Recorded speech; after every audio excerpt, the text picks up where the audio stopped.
It's happening. We're doing it. Come alive with me. I'm Ari, and what I'm about to say might make you not watch this video anymore. So prepare yourself. If you're watching content today because you yourself want to make some content, get off whatever device you're watching this on and go create something. Watching me isn't, maybe it will inspire you in some way to go create, but I believe you're already inspired enough. I believe you have a light in your heart that is guiding you to be a creator, and you've only come across me for a moment in your life to realize, yeah, I need to go create something. That being said, subscribe to the channel, come back to the video later, but if you're watching me and you've got visions of yourself in your head creating something, go get that creation.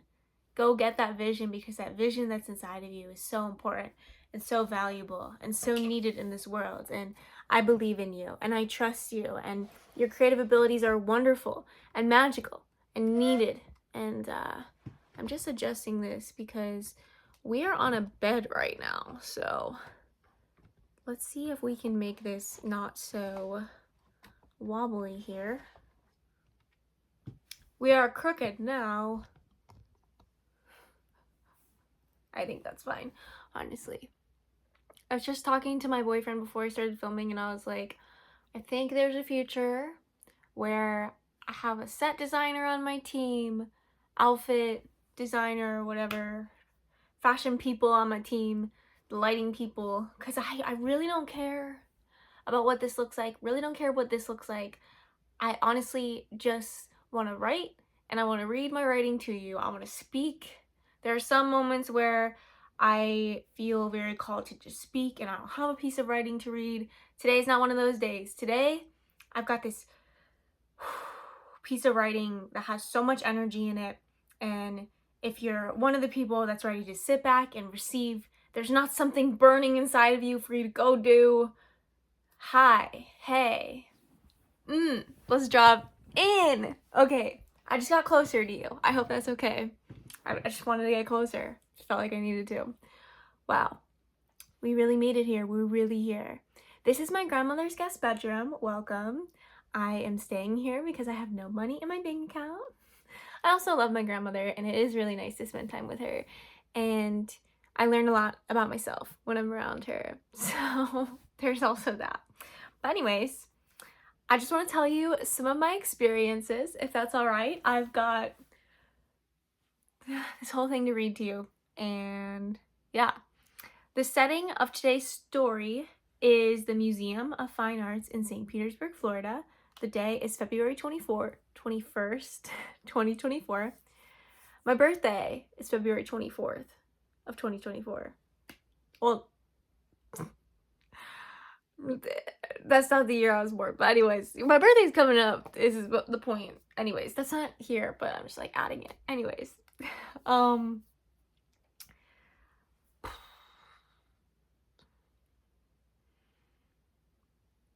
I just asked myself like 3 times if I need to restart the video, but I got no every time. We're gonna keep going. So the day is February 21st, 2024. I walked into the museum with my grandmother. She was hungry and she wanted to look for a place to eat.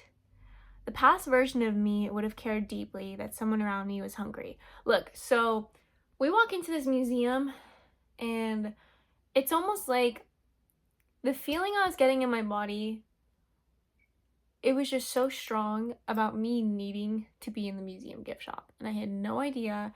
And my grandma was talking about going to a restaurant. I'm not hungry at all. The past version of me would have definitely gone to the restaurant. It would have been like, okay, like, let's go. I would have ordered something, had a meal, even though I was not hungry at all. But this version of me today knew that if I left that space, I'd never get back to it quite the same way ever again.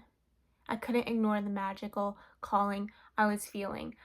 I've ignored myself for most of my life, and it's been tragic. It's been so depressing, and I believe that a lot of depression is caused by ignoring your inner being and just like feeling the joy that you have for certain things and the dislike for certain things, and then you're lying to yourself because you want to fit in. And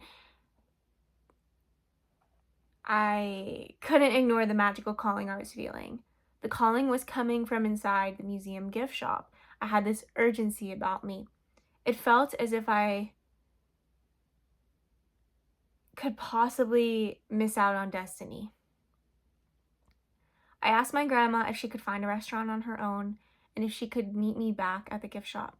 She was confused, but I couldn't worry. I felt like she was judging me. I felt like she was judging me so hard. I felt like such a weirdo. I felt like out of place. But then I remember, I'm gonna like skip ahead in the story because I found this like amazing book that I wanted to read. And I remember sitting with that book and thinking, you know, it could have been like that. I thought it was super normal to sit and read a book when you walk into a museum. There's just all these customs that we've created as people, that we eat at certain times, we dance certain ways, we talk certain ways, we sing certain ways, and like, I'm just not having it. I'm just not here for that. All I have is self-expression, and myself is perceived as weird to some people. I view myself as a being that's just here, and I think I'm beautiful, and I think I'm awesome, and if other people think other things about me, they have every right to think that. So also the other thing was that like my grandma was totally fine with going and eating. I mean, I don't even know how she felt about it because she didn't communicate how she felt.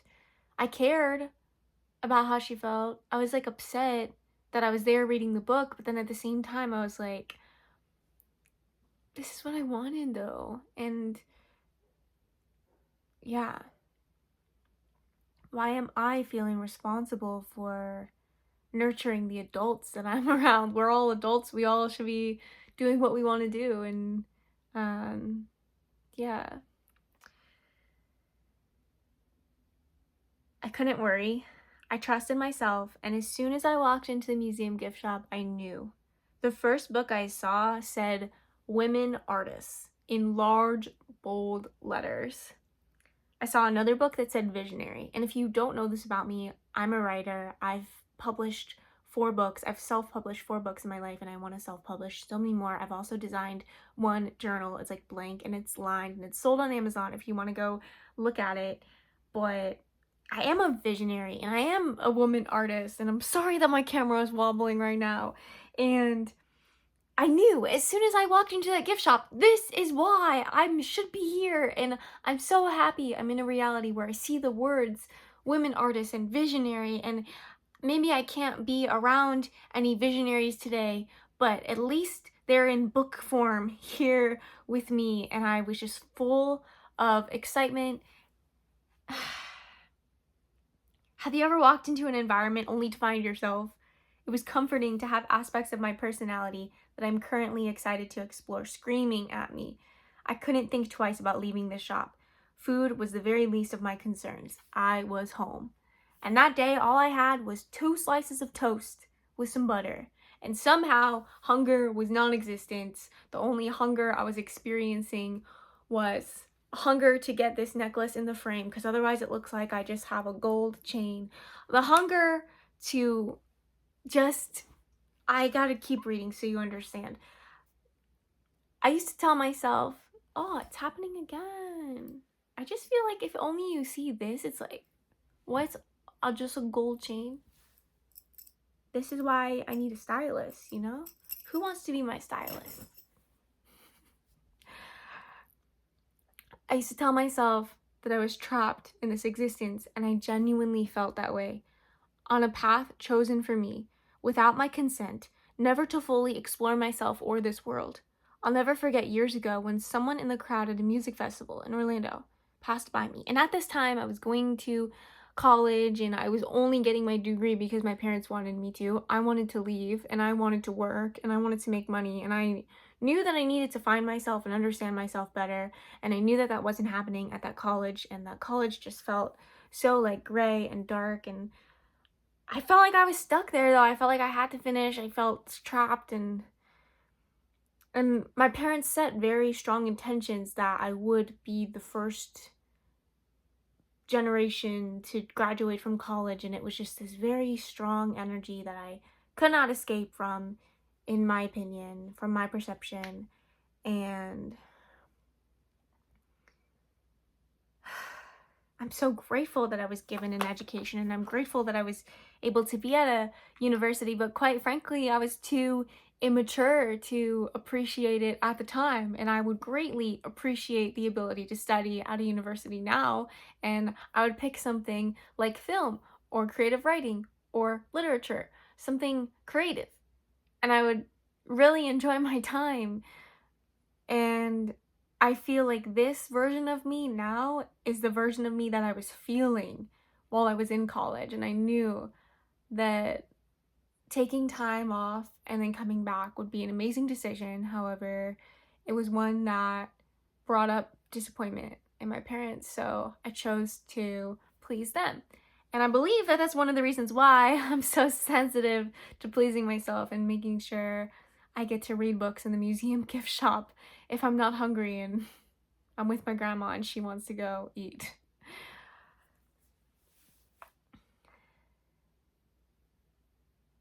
I used to tell myself all the time that I was trapped in this existence, and I was at a music festival in Orlando.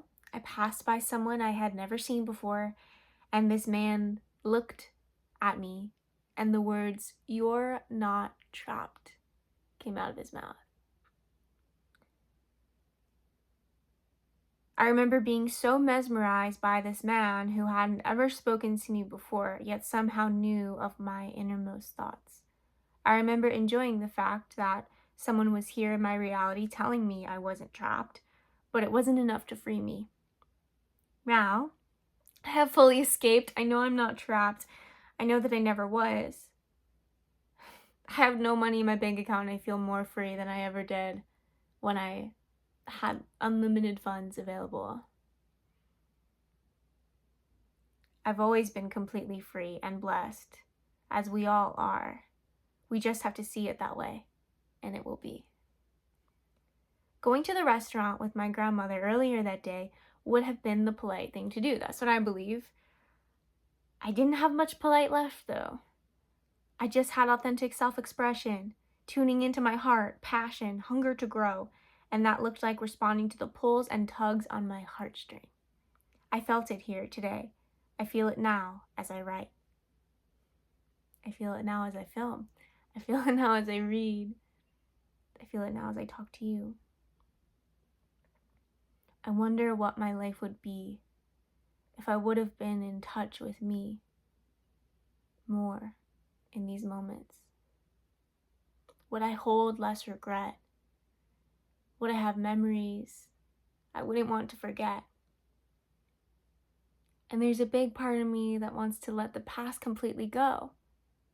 There's a future, a show where I get to express myself and fully align with every single one of my dreams. So I believe that I have to keep going forward on this path where I can feel my heart radiating in response to my body listening to it. There is no greater joy than hearing your heart and listening to your heart and following your heart and knowing that you are equipped with everything you need in order to listen to your heart, that you will receive every tool that you could possibly be given, that you're living in an infinite universe, that there is infinite wealth available to you, that you can tap into it in any moment, and it's here, it's now, it's happening.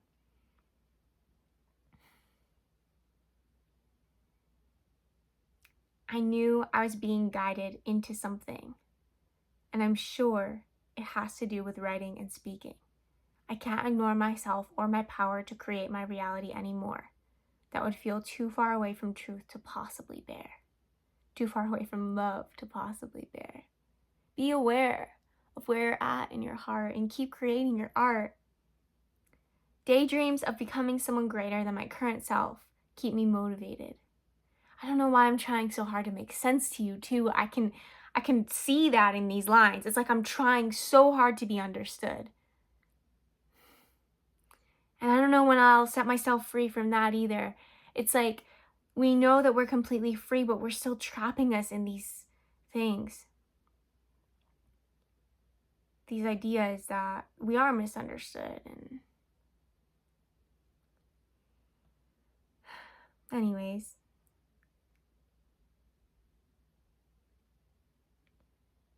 The Source of Self-Regard by Toni Morrison was a book that I picked up today.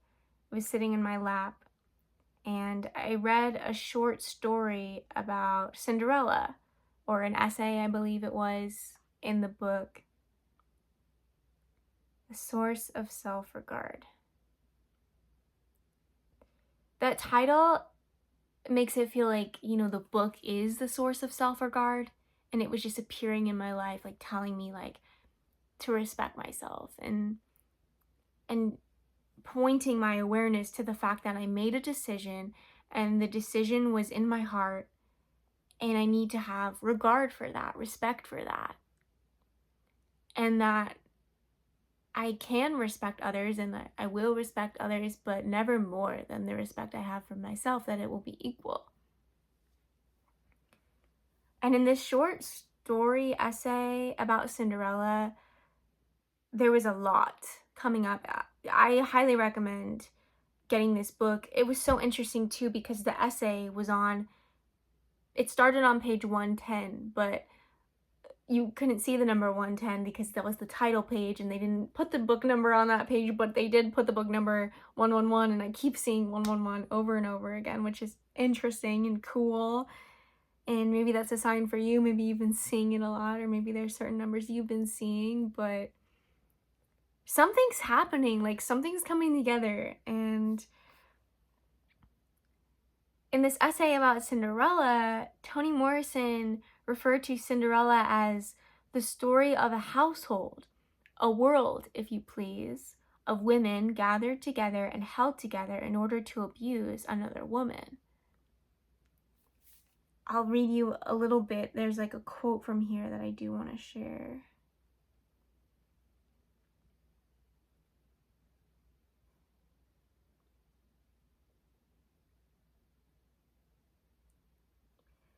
There are surrogate mothers, the godmother and the stepmother, who contribute to both Cinderella's grief and to her release and happiness. And it's interesting how there's these powerful forces like outside of Cinderella there's one force bringing her down and then this other force bringing her up. And I wonder, could we evolve out of that and into this self-reliance, this source within where there's nothing really mothering us, which I wish I had I don't even want to go into what I was about to go into, but it's an idea that's not fully, it's germinating right now. It's on the vine and I don't want to pick it off yet, okay? But anyways.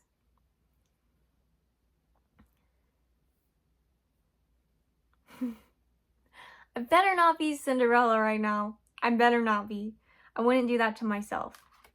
If my life were a fairy tale, I would be Princess Ari, a writer, producer, and content creator on a journey of becoming a queen in her kingdom. In order to be a queen, I must be fully in alignment with my highest purpose. I would choose to be surrounded by faith-filled princes, princesses, kings, and queens. We would all be our rightful place of royalty. There would be no urgency for fulfilling one's personal destiny. We would all trust divine timing. I've never before seen a society filled with kings and queens, all people present being royal. I wonder what that looks like. I wonder what that feels like. I wonder what that tastes like. Could we all rule over our own personal human experience and recognize equal authority in all beings?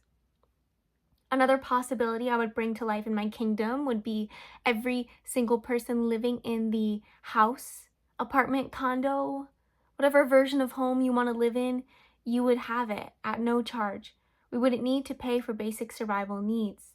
Actually, in this fairy tale of mine, no one pays for anything. Each and every human is tuned into the divine love of the truly powerful heart center. We can all clearly see the love and joy within every being, and we are so appreciative of this. When we are together, we are freely expressing ourselves in alignment with our souls. We are who we are, and who we are is a great wonder. I'm gonna get into the whole no money thing, don't you worry. Because of this energy that we feel about ourselves and about each other, we care to deeply know one another. We deeply care, like truly. It's an energy our ancestors used to crave. Some people felt an emptiness that never went away, simply because there was no one around them to deeply care for them. How could we have? There were stressors and anxieties, monthly bills. The people of the world were once so full of worry and scarcity, but in my fairy tale, all of that has stopped. We woke up and chose to stop participating in finances. Why does the chef that loves to cook need to be paid for what he does when one of the humans that enjoys his cooking is the fashion designer that loves to create his garments? Another one is the plumber that enjoys to handle the plumbing when needed, and so on. Through embracing our authentic joy, the authentic joy of every member of the community has a place. We are able to experience complete and total wealth. All of us alive, working together in the world, doing what needs to be done for nothing but each other. There's no material gain to surpass one another. We're all experiencing the wealth and abundance that's here. There's so much love. We finally trust each other. We are all able to experience complete and total wealth. We all freely share. We have no need to ever worry about a shortage or an issue of unequal energy exchange. We are in tune with one another. We are collaborative. We are safe, fearless, loving, harmonious, healed, thriving together. I believe in this so much, and I want this for us. And I guess it isn't just a fairy tale.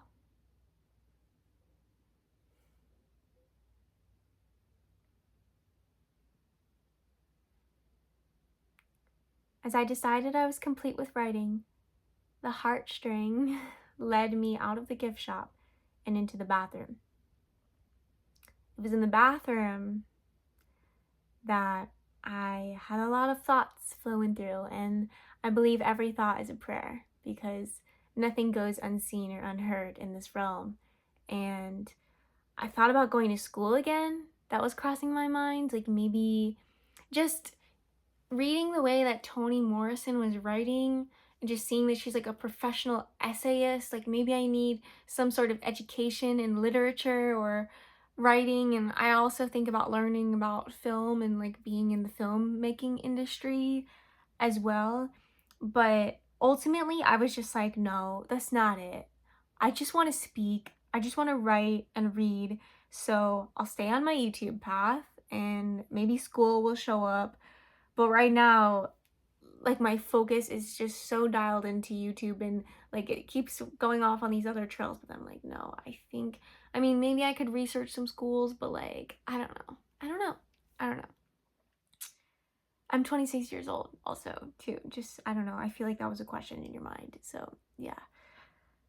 And I already have an undergraduate degree, but it's in science. So yeah. It was after that trip to the bathroom, after all those thoughts of what's coming next for me, and I feel like I need a degree in some kind of creative field, and I'm just having all these thoughts about my career, I found Benton. She was in a glass case carved out of elephant ivory, depicted riding a sea dragon. A tiny woman was on her left side. Don't worry, I'm about to show you a picture so you can see also. Something inside me said, when I saw this tiny woman next to this Japanese goddess, that woman is you and I've got you. It was as if Benton, the Japanese goddess, was speaking to me here and now. Pure magic. This was still at the museum. The museum that I thankfully walked into on this day to see this beautiful Japanese goddess riding a sea dragon. Look at all the resources I'm being given. Like, yeah, I'm in debt right now, but like, I've got this. I've got this guiding me. I've got this camera. I've got these lights. I've got a supportive boyfriend. There are so many opportunities to look at what we don't have, But what about what we do have? What about what we do have? And I also took a picture of the card because I knew I would be reading this to you today. It's an unknown artist, first of all. What if someone did some magic and brought this into our reality from another dimension, and that's why the artist is unknown? Who knows? It is Japanese, and it is Benton and attendant. What if I'm the attendant? Wait. I'm totally the attendant. I'm attending to this task. But just wait till I tell you. Just wait. In Japanese mythology, I meant to say mythology. That's how excited I am. In Japanese mythology, Benton is the Buddhist goddess of literature and music. I'm a songwriter. I want to make music. I was 4 years old when I asked my mom if I could play piano because I told her I wanted to make music. Literature and music? A goddess?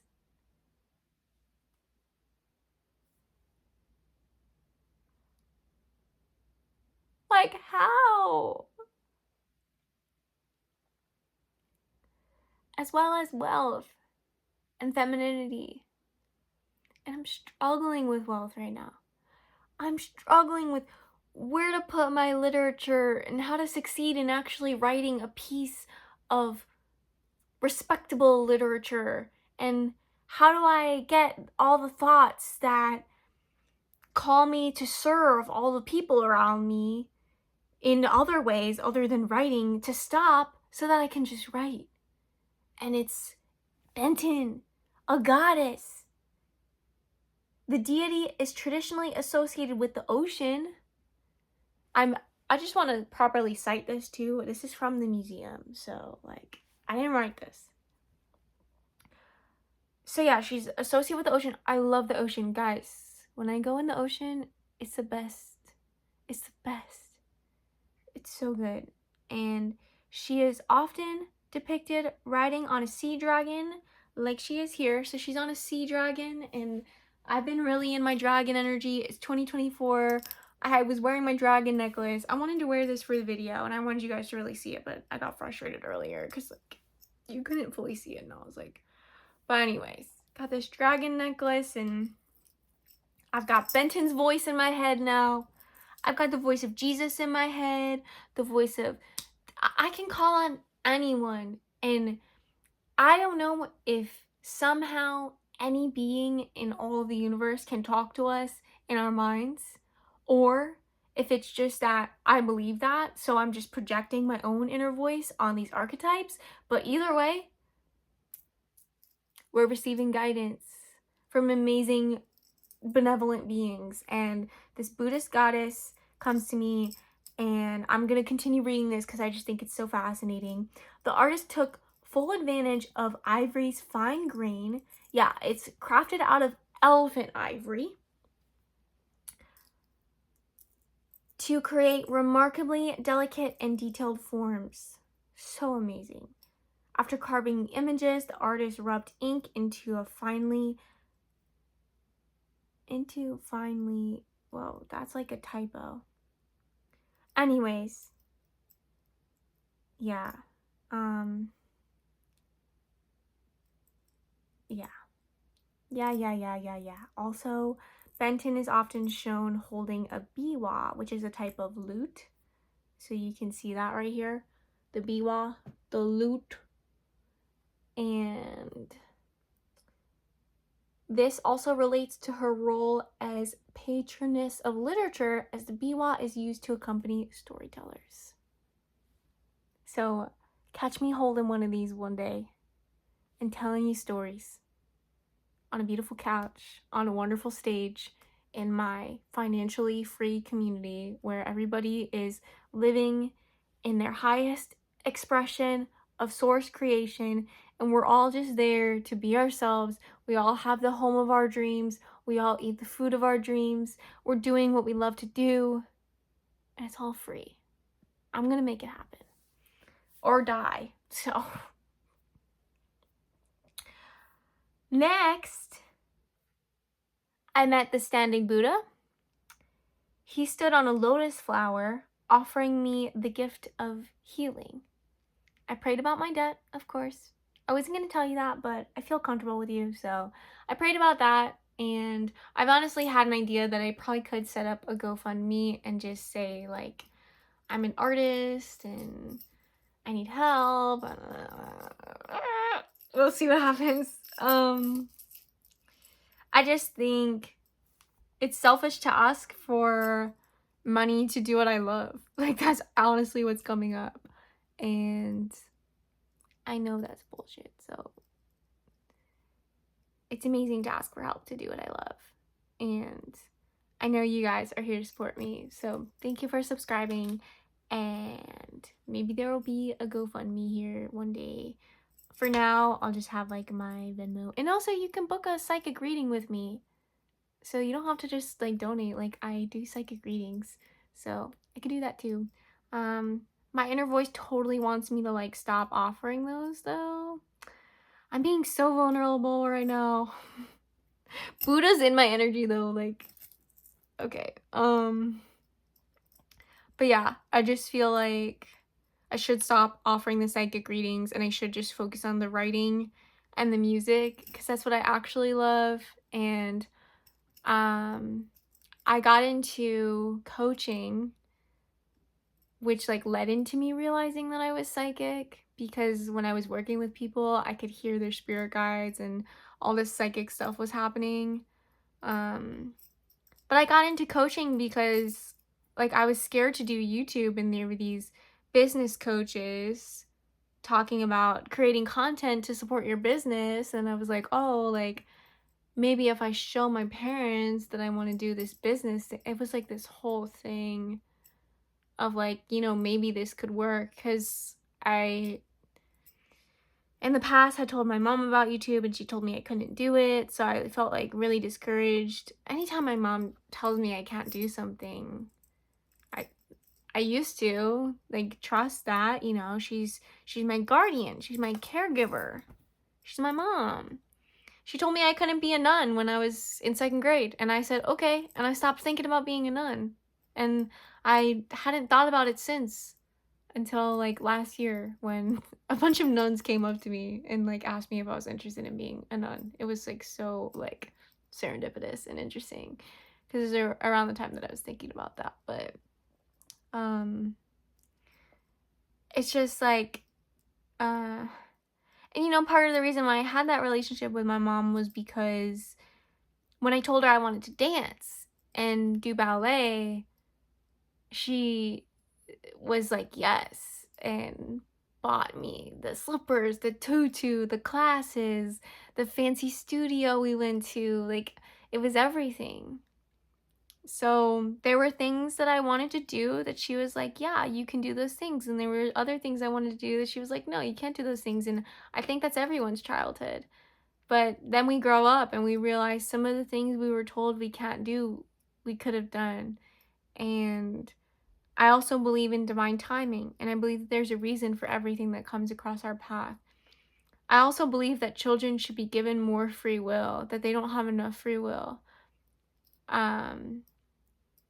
I just believe that there should be someone around that can like really deeply listen to them, and it'd be cool if that person was me somehow, because I feel like I have that gift since I like can just so deeply remember what it felt like to be a child and have this voice. Like, I feel like my inner child, like I feel like I'm still a child. Like, I want to make these YouTube videos and I want to write something and I want to read it, and it's like, you know, all coming back. Like, yeah, I'm in this body that's like 26 years old, about to be 27, but I'm still just this little ball of energy within, excited to do everything.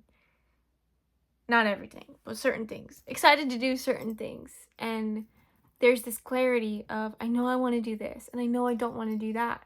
And I think the conflict comes up when the thing I don't want to do is the thing that the older humans around me, they want to do those things, and it's like, I don't want to do those things. And I think it's cool to stay true to yourself though, and it's cool to have a voice, and it's cool to do the things that you feel inspired to do, and you find out so much about yourself while you're listening to yourself. I think it's so important. came up in my other video where I was listening to myself and I was completely wrong. And I still think that's a win, because from my perspective, even when you're wrong, you're exploring a part of you. And if you never explored that part of you and you never realized you were wrong, you would be left in question. You would be left wondering about that part of you. And I think it's just so important to explore. It's kind of like every single human mind is a state in the United States, and each one of us has our own, and no one else has access to it. And I don't know, it's like every single one of us is in Antarctica, and we think we've been banished to this cold, icy place where we have no access to the truth of what our mind is. But little by little, the brave and the courageous venture out of Antarctica and into the true state that is the true mind that we are within, experiencing, understanding, exploring. And we choose to go in there. And I'm in here right now, in my mind, listening to what's here and sharing with you everything that's here. So it's almost like you've been able to take a trip without a ticket. And I want that for you too. I want you to visit yourself and know yourself. And that's why a lot of my videos have meditations in them. And I like to guide you to go within and not only listen to me, but listen to yourself, and listen to yourself with as much respect as the person you respect the most. As I was in front of the standing Buddha, the Buddha that was offering me the gift of healing,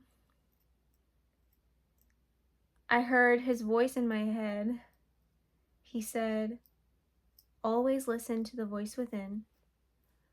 Write what it is that voice directs you to write. Say what that voice inside you directs you to say. That is how your work will be great. You can trust yourself. This felt incredible. This was like someone was telling me I was great. And it was Buddha. And it was me. I let myself hear that.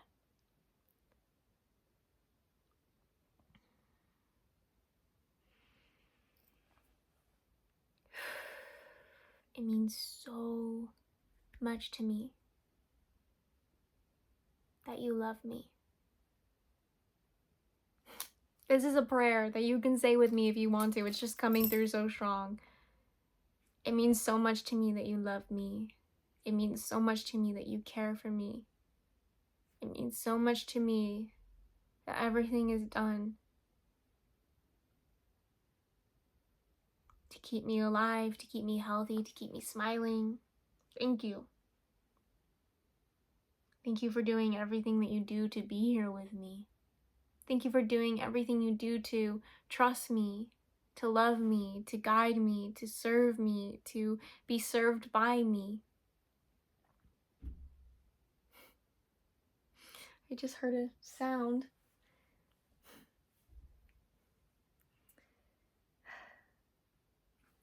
Next, I saw the Jane Shrine, and I was in awe. It was beautiful. I can show you. I have a picture of this.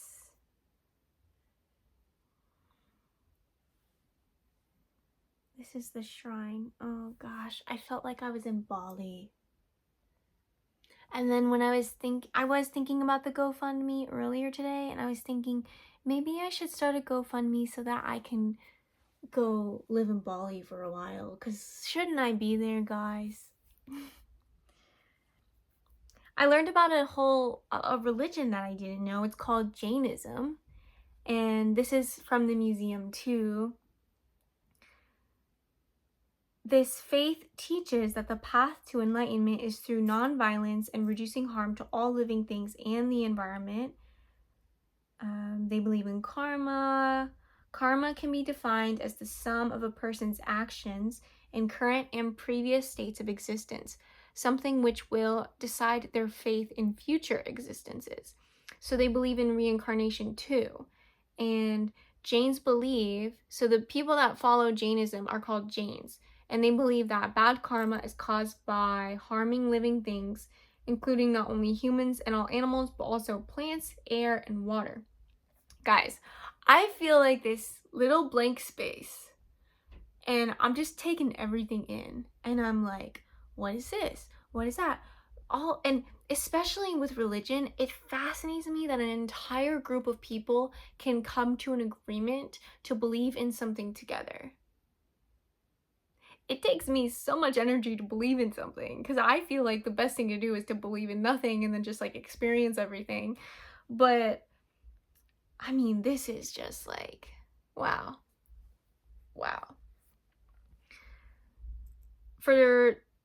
So they also are strict vegetarians, blah, blah, blah. Their most advanced adherents, so meaning like the people that follow Jainism to the most advanced degree, they avoid sweeping floors.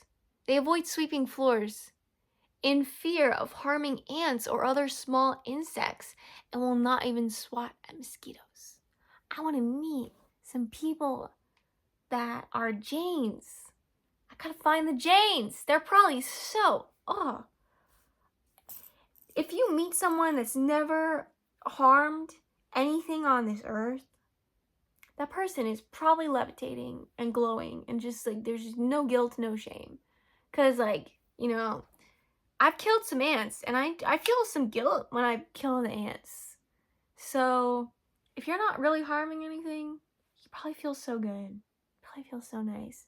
So I want to do some more research on this Jainism religion because it seems really awesome.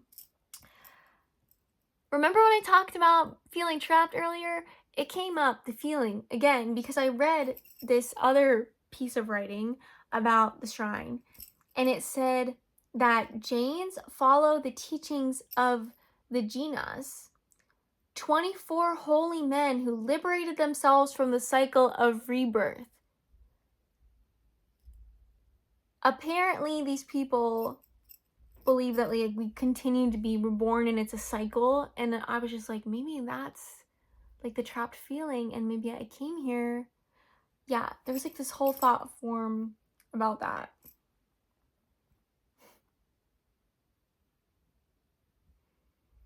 I truly hope this to be my career always. Standing in front of the Jain shrine, I felt power I had never felt before. I felt as though I could cry. It meant the world to me that I was here, writing, and knowing that I'm on my way to sharing this with you soon is such a huge blessing. Hi, I'm here. It's so cute. Do you ever do that? Kind of like send some like subtle energy to your past self? Because I can feel her. I can see her in my mind. She's standing there in front of the Jain shrine. She's got her phone. She's typing, making this. And now I'm here reading this. And I'm like giving her a little like telepathic nudge. Like, because everything's happening now. Time is an illusion. So I know that she exists infinitely. And I'm like, I see you. I did it. I'm reading. I got it. There's a big part of me that feels a future version of me that's just like, none of this matters. Just keep doing what you think is fun and enjoy it, because it's going to be over in a blink. That might come across kind of morbid, but I hear her all the time. She's just beyond space and time watching me like, look at her caring. She's gonna die soon. And it's like, oh, I'm gonna die soon. I gotta do all this, I gotta do what I love. Every moment matters. Every moment matters. Every moment should be incredible. And I'm gonna continue to let it be incredible and continue to read this. I read on the notes about the piece that the Jains follow Jainism. It is said to be perhaps the one religion of the world that is most closely aligned to living in harmony with nature. This faith teaches that the path to enlightenment is through nonviolence and reducing harm to all living things and the environment. The Jains follow the teachings of the Jinas, 24 holy men who liberated themselves from the cycle of rebirth. I think that's what I've been wanting all this time. I think that's what I came here for. Liberation. I'll see you in another video.